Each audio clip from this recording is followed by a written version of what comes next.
Welcome to our channel. Today we how to authenticate Microsoft Teams integration with Dynamics CRM step by step clearly. Begin by opening Microsoft Teams on your desktop or in your web browser. Log into your Microsoft Teams account using your credentials. Next, navigate to the left sidebar and select the Apps option. In the search bar, type Dynamics 365 and press Enter.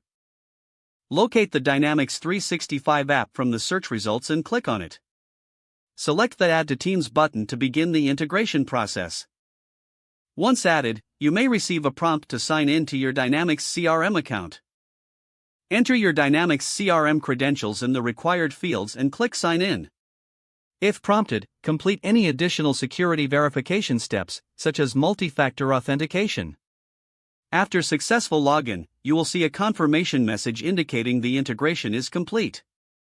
Return to the Teams interface and find the newly installed Dynamics 365 app in your left sidebar. Click on the Dynamics 365 app to open it and start exploring its features.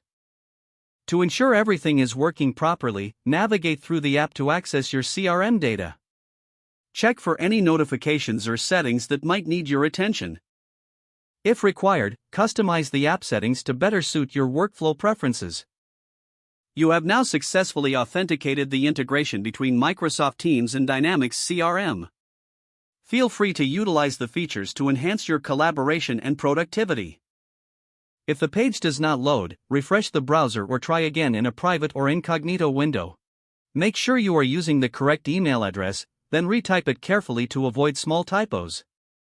If your password is not accepted, use the reset option and create a new strong password you can remember.